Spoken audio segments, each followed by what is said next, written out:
Bonjour à toutes et à tous et bienvenue pour cette nouvelle vidéo. Aujourd'hui je tente un nouveau concept, on va juste résoudre des problèmes tactiques ensemble, histoire de s'entraîner, hein. La tactique c'est extrêmement important, 90% du jeu d'échecs.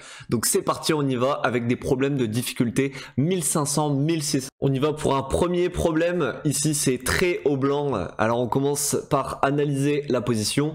Alors déjà on voit que le coup des noirs vient attaquer la dame. Donc là immédiatement je me demande qu'est-ce qui se passe si je prends le pion. Alors on réfléchit un petit peu, s'il prend le pion, est-ce qu'il a tour B8 protégé par le cavalier? Sauf que non, parce que je prends le cavalier sur échec. Et si sur ça il fait fou D7, je prends le fou. J'ai gagné 2 pièces, donc c'est bon pour moi. Alors si je fais dame prend pion, est-ce qu'il a d'autres ressources que j'aurais pas vues? Réfléchissons un peu, parce que là j'attaque son cavalier, hein. Le cavalier est non défendu, en plus il est cloué, il peut pas le bouger. S'il fait directement un coup comme fou D7 avec la dame, je peux récupérer le fou, auquel cas j'aurais encore gagné du matériel. Alors j'ai oublié de compter le matériel, hein. C'est hyper important dans une position. Ici on voit que les noirs ils ont 4 pièces mineures, 2 tours, une dame. Les blancs ils ont 4 pièces mineures, 2 tours et une dame. Donc là on est à égalité matérielle. Alors évidemment on a vu hein, que le pion attaque le fou, mais le problème c'est que notre dame est attaquée, donc il faut réagir. Et ici dame prend pion, je vois pas de souci en fait dans ce coup, donc je vais le faire. Alors du coup les noirs décident de replier le fou en B6, moi tout simplement je vais pouvoir prendre le cavalier sur échec. Alors pareil sur ça, s'il fait fou D7, qu'est-ce que j'ai comme coup? Alors c'est embêtant. Sophiato qui vient perturber mon entraînement tactique. Ah là là, terrible. Mais alors pas du tout. Et si on prend la dame sur échec, on prend la tour? Ah non, attends. Attends, là je suis en train de calculer, dame prend cavalier échec. Ah oui, fou D7, mais fou D7 c'est un peu embêtant, parce que la dame où est-ce qu'elle va? Faut quand même réfléchir en fait à ça. Parce que j'aurais dame B7, mais dame B7, qu'est-ce qu'il peut faire? Bah c'est ça le truc. Parce que sur ça, alors il peut pas remettre le fou en C8, hein, sinon je prends la tour. Mais une fois qu'il est là, il met la tour en B8, et je peux repartir ici en A6, et ma dame se fait pas enfermer. Mais t'auras perdu du temps pour pas grand chose, non? Mais je gagne une pièce, hein. Donc si ma dame elle s'en sort, je suis gagnant, hein. J'avais pas vu le début du dame prend cavalier, on résume, fou D7, dame B7, s'il tente un tour B8, je repars en A6, au revoir Sophiato, et je pense que ma dame est saine et sauve en fait, hein. Bah oui, hein. Donc on va partir sur ça, hop, et dame A6, et c'est la fin du problème. Problème suivant. Alors cette fois-ci c'est très au blanc. Alors ici on voit déjà les dames qui sont en vis-à-vis. Alors moi ça c'est un thème tactique très connu en fait. Ici je pense que rien qu'en voyant la position je pense que c'est un thème de déviation du roi en fait. Parce que là vous voyez que le roi défend la dame. Et donc si j'arrive à dévier le roi, et ça veut dire que je pourrais capturer la dame sans aucune contrepartie. Et là justement on a le fou en C4. Le fou en fait on voit qu'il attaque le pion F7, donc si je fais fou prend pion, ça veut dire que le roi il est en échec.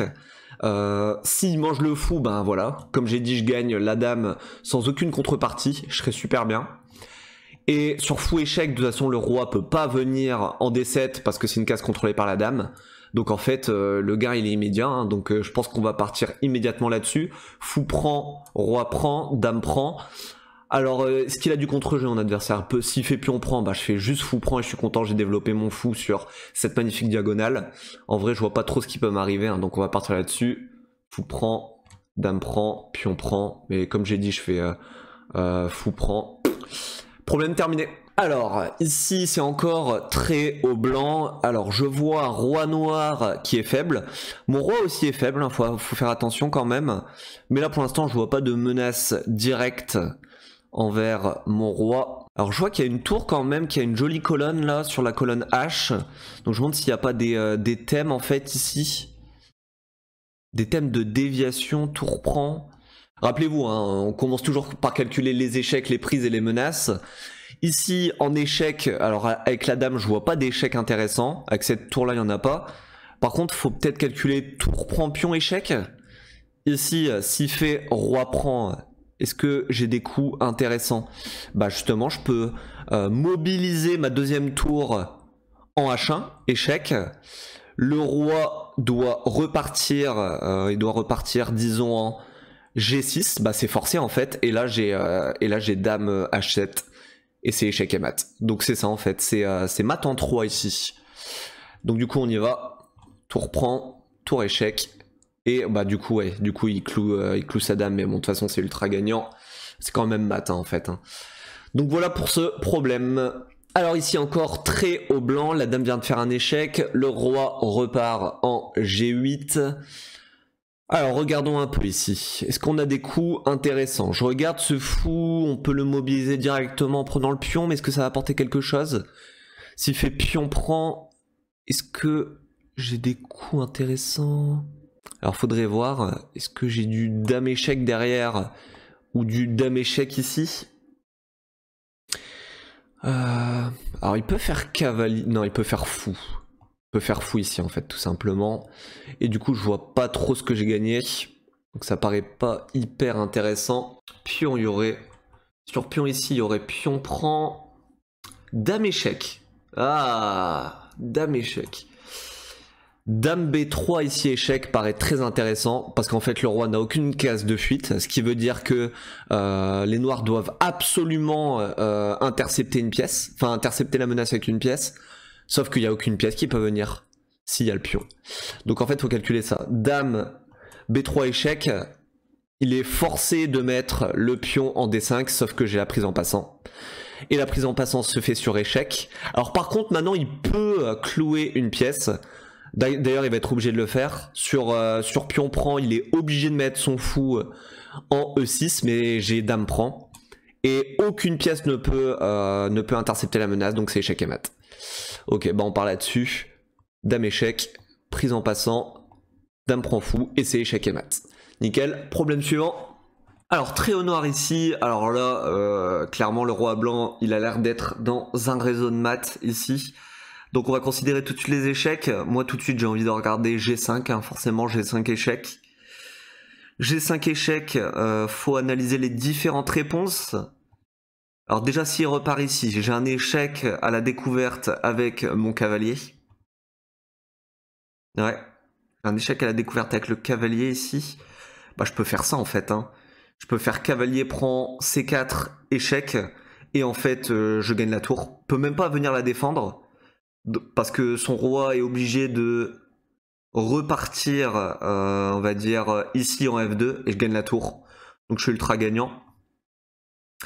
Donc repartir ici, c'est pas une option pour lui, c'est mauvais. Alors faut commencer à considérer qu'est-ce qui se passe s'il prend le pion en F5. S'il prend le pion en F5... Alors évidemment, je calcule tour F6, mais c'est débile parce qu'il a cavalier prend... Et même sur tour F6, en fait, il peut manger le cavalier, en fait. J'ai pas de suite. Oh, quoique. Oh, attendez. Pion échec. Roi prend. Cavalier G6. Pour faire tour mat. Non. Non, ça marche pas. Ça marche pas parce qu'il peut manger le pion à G5, en fait. Ça. Il a roi prend, en fait. Montre tour échec. Oh, mais attends. Tour échec ici, c'est mat. C'est mat. Ok. Donc G5 échec. Roi prend pion. Cavalier G6. Ça fonctionne. Cavalier G6 pour menacer tour 5 mat. Mais là ça. Mais ça on s'en fout, on prend. Donc c'est pas un coup pour lui. Son roi a pas de case. Alors comme j'ai dit, s'il mange le pion, bah c'est tour E5 mat. Tour E5 mat, parce que toutes les cases autour du roi sont protégées. Ouais, donc bah, j'ai l'impression que c'est ça. Du coup, ça.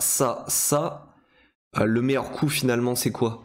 Il doit m'empêcher de faire tour E5 mat. Le problème, c'est problème pour lui, c'est comment il la défend cette case. Je vois pas. Hein. J'avais dit que sur D4, j'ai pion prend. Et sur tour ici, j'ai tour prend. Donc en fait, je vois rien pour lui. Ah, ou alors ça? Non, ça c'est de la merde. Ça c'est de la merde, ça marche pas. Non, bah c'est tout, hein. Je vois pas comment il se défend. Du coup, on va partir sur ça. Ah, oui. Ah, purée, j'ai oublié de calculer la prise directe. Oh, Julien, putain, t'es pas sérieux là. Mais là, j'ai la fourchette en fait. Là, j'ai la fourchette. Donc, que demander de plus? Alors, évidemment, faut quand même regarder s'il n'y a pas des maths qui traînent, mais sur ça, je pense qu'il fait juste roi prend. Et après, j'ai plus la fourchette, donc en fait, non, je pense qu'on va juste se contenter de la fourchette sur tour échec. Sur pion échec ici, il peut manger le pion, et du coup, j'ai plus rien à gagner. Sur tour échec, même, ouais, non, c'est bon. Allez, on va juste prendre la fourchette et c'est tout. Hop. Problème terminé. Allez, un dernier. Ici, c'est très haut blanc. Très haut blanc, très haut blanc, très haut blanc. Alors, avec la dame, déjà, on peut manger le cavalier. Ok. Mais alors, faut se demander qu'est-ce que mon adversaire répond. Et je pense que mon adversaire m'embête pas mal. Parce que sur ça, il a dame B2, échec. Et là, mon roi, il est dans les courants d'air, comme on dit. C'est assez embêtant. Alors à la place, je vais plutôt analyser des coups comme dame F5, échec, parce qu'il faut toujours analyser les échecs en premier. Et là-dessus, je vois pas ce qu'il fait mon adversaire déjà en fait. Hein. Parce que le roi, il doit repartir ici. Il n'a aucune pièce à intercepter en fait. Hein. Sur dame échec, il peut pas aller là, il peut pas aller là. Donc sa seule case de fuite, c'est ici. Et s'il veut intercepter sur dame échec, il peut pas. Donc en fait, ça veut dire que forcé sur dame échec, il est forcé d'aller en B8. Et j'ai dame prend fou, échec. Et sur ça, son roi n'a aucune case de fuite, donc il est obligé d'intercepter. En fait, il est obligé de mettre le cavalier. Et sur ça, j'ai dame prend cavalier. Et c'est échec et mat. Donc on va partir là-dessus. Plus simple celui-là. Hop. Problème terminé. J'espère que vous avez aimé cet entraînement tactique. Dites-moi dans les commentaires si vous avez trouvé ça plutôt facile ou plutôt difficile. La prochaine fois, j'augmenterai le niveau. On fera des problèmes 1700, 1800. Je vous donne rendez-vous pour une prochaine vidéo. N'hésitez pas à liker, à suivre la chaîne et à commenter si vous avez apprécié. Bonne journée à vous. Ciao, ciao. It's a tough game for the body as well as the mind. It's pretty tough here. There's a lot of tension.